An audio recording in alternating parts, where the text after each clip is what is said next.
बहुत समय पहले हिमालय की तलहटी में एक छोटा सा गांव था। वहां एक गरीब ब्राह्मण परिवार रहता था। परिवार के मुखिया का नाम हरिदास था, जो अपने बेटे माधव और पत्नी सुमित्रा के साथ रहता था।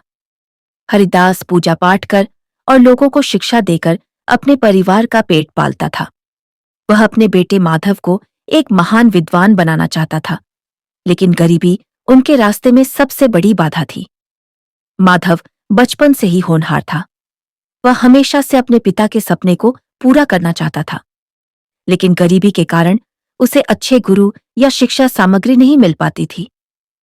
एक दिन माधव ने अपने पिता से कहा, पिताजी, मैं विद्या प्राप्त करना चाहता हूं, लेकिन इस गांव में मेरे लिए कुछ नहीं है।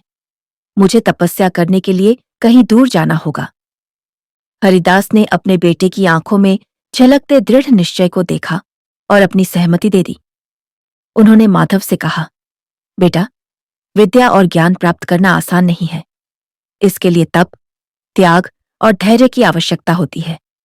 अगर तुम सच्चे मन से प्रयास करोगे तो भगवान तुम्हारी मदद करेंगे। माधव ने अपनी मां और पिता का आशीर्वाद लिया और पहाड़ों की ओर निकल पड़ा। माधव ने एकांत में जाकर एक शांत स्थान चुना जहां वह तपस्या कर सके। उसने ठान लिया कि वह तब तक अपनी साधना जारी रखेगा जब तक उसे विद्या का वरदान न मिल जाए। वहां उसने भोजन और आराम का त्याग कर दिया। वह दिन रात ध्यान करता और प्रार्थना करता। कुछ समय बाद उसके पास एक साधु आए।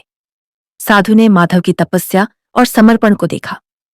उन्होंने पूछा, वत्स, तुम यहां किस उद्देश्य से तपस्या कर रहे हो? माधव ने विनम्रता से जवाब दिया, महात्मा जी, मैं विद्या प्राप्त करना चाहता हूं, लेकिन मेरे पास न साधन है न मार्गदर्शन। इसलिए मैं तपस्या कर रहा हूं कि भगवान मुझे सही रास्ता दिखाए। साधु उसकी लगन और निष्ठा से प्रभावित हुए।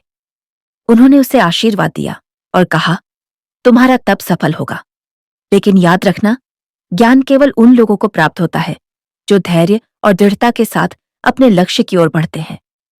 माधव की तपस्या आसान नहीं थी। वह अकेला था और उसे हर दिन भयंकर ठंड, भूख और वाइल्ड जानवरों का सामना करना पड़ता था। कई बार उसे अपने निर्णय पर संदेह होता था।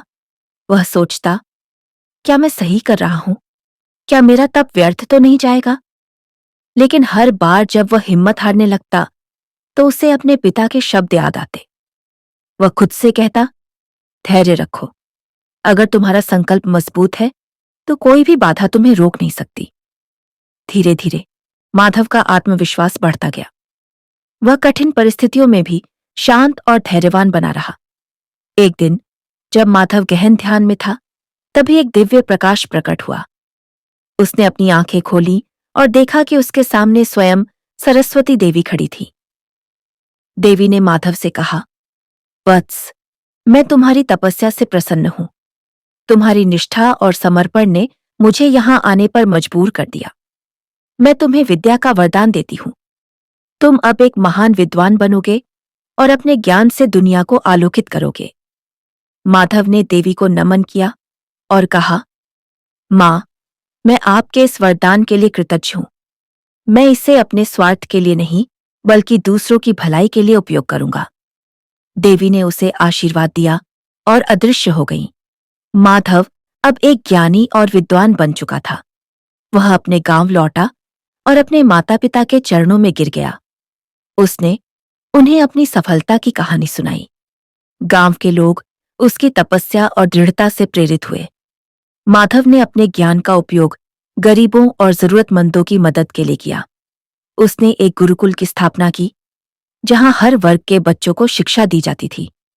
वह अपने जीवन भर दूसरों को यह सिखाता रहा कि सफलता केवल मेहनत, त्याग और तपस्या से ही मिलती है। सीख, धैर्य और दृढ़ता। सफलता रातों रात नहीं मिलती।